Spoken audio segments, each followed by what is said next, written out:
அனைவருக்கும் வணக்கம். புத்திர சோகம் ஒருவருக்கு எப்போது ஏற்படும்?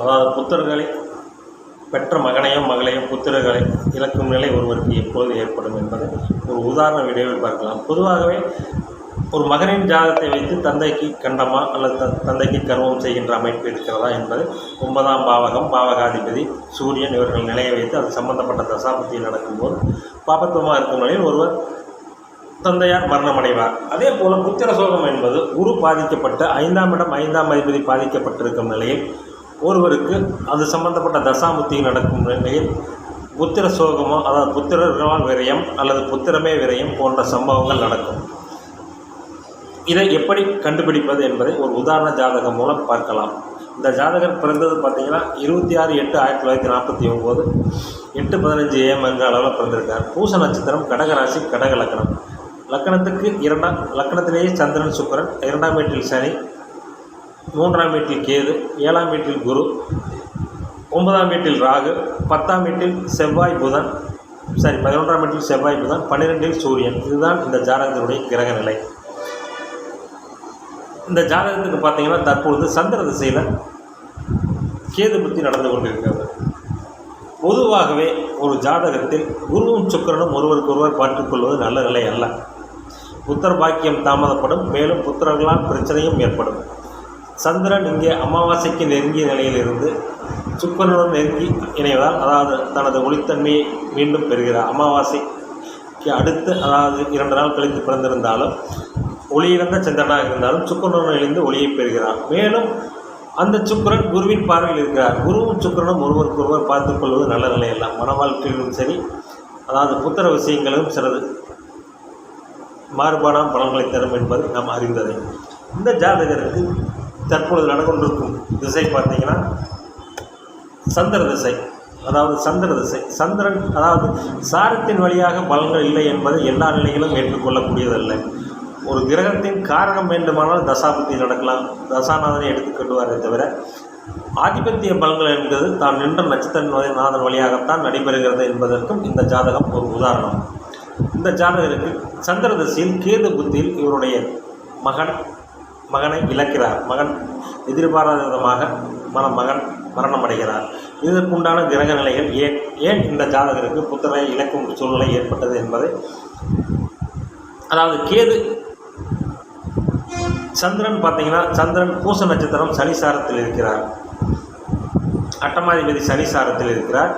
மேலும் அந்த தற்பொழுது ஜாதகருக்கு அஷ்டமச்சனியும் நடைபெற்று கொண்டிருக்கிறது. அஷ்டமச்சனி நடைபெறும் போது நெருங்கிய உறவில் கண்டிப்பாக ஒரு துர்மரணம் நிகழும்.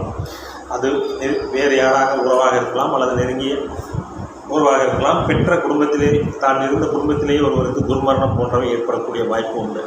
தற்பொழுது சந்திர திசையில் கேது புத்தி நடந்து கொண்டிருக்கிறது. சந்திரன் சனிசாரத்தில் இருக்கிறார். அந்த சனி 8ஆம் இடத்தோடு, அட்டமாதிபதி சனிசாரத்தில் அமர்ந்து அந்த சனி 2ஆம் வீட்டில் அமர்ந்து 8ஆம் வீட்டை பார்க்கிறார்.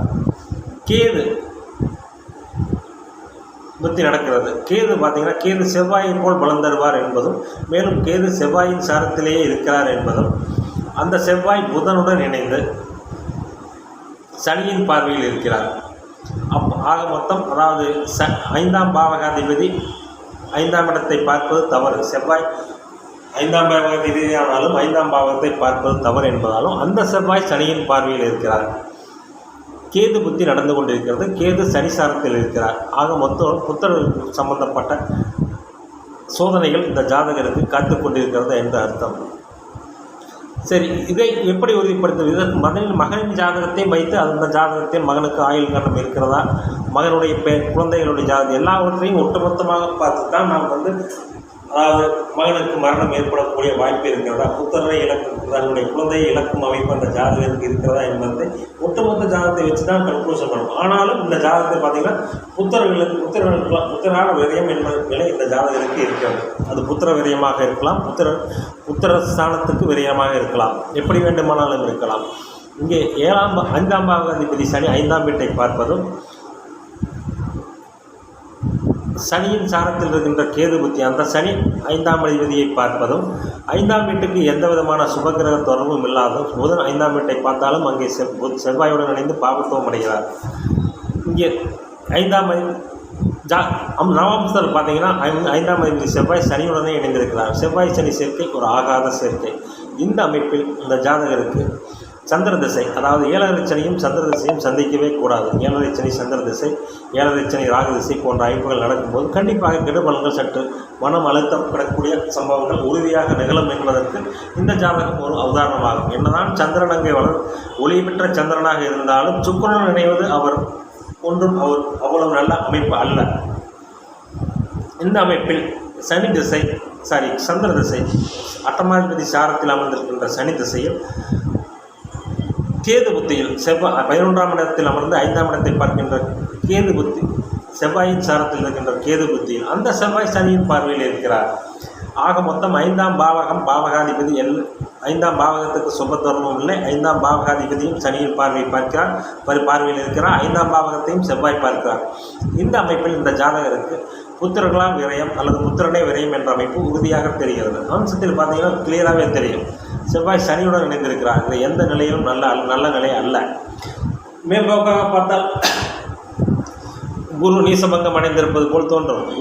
குரு சுக்கிரனுடைய பார்வை பெறுவது தவறு. குரு நீசபங்கம் அடைந்த காரணத்தினால்தான் இவருடைய புத்திரருக்கு கிட்டத்தட்ட 50 வருடங்களுக்கு ஆயுளை தந்திருக்கிறது. ஓரளவுக்கு மத்தியமான ஆயுளை என்றே சொல்லலாம். 50 வயது என்பது மத்தியம வயதுக்கு நெருங்கிய வயது என்றே கூறலாம். 60 வயது மத்தியம வயது என்றாலும் 50 வயது என்பது ஒரு மத்தியம வயது என்று மத்தியம வயதுக்கு நெருங்கிய அமைப்பு என்று கூறலாம். சந்திர கேந்திரத்தில் குரு இருப்பதால் அந்த குருவின் காரத்துவ விஷயங்கள் 50 வரை இந்த ஜாதகத்தில் நீடித்தது.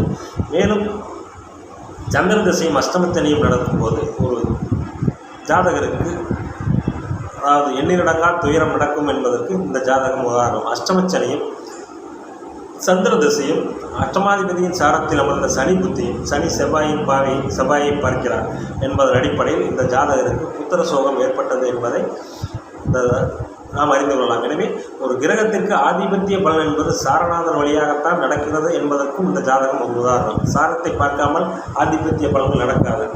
இப்போ கேது 5ஆம் வீட்டுக்கு 11இல் தானே இருக்கிறார். அப்படி என்று நாம் எடுத்துக்கொள்ளலாம். கேது புத்தியில் ஒரு மரணம் அடைவதற்கான சாரநாதனை கணக்கில் எடுக்காமல் பலன் கூறினால் கேது புத்தியில் அவருடைய மரணத்தை கணிக்க முடியாது. எனவே கேது செவ்வாயின் சாரத்தில் அமர்ந்து கேது செவ்வாயை போலவே செயல்படுவார் என்பதாலும் அந்த செவ்வாய் சனியின் பார்வையில் இருப்பதாலும் இந்த ஜாதகருக்கு புத்திர சோகம் ஏற்பட்டது என்பதை நாம் அறியலாம். நன்றி, வணக்கம்.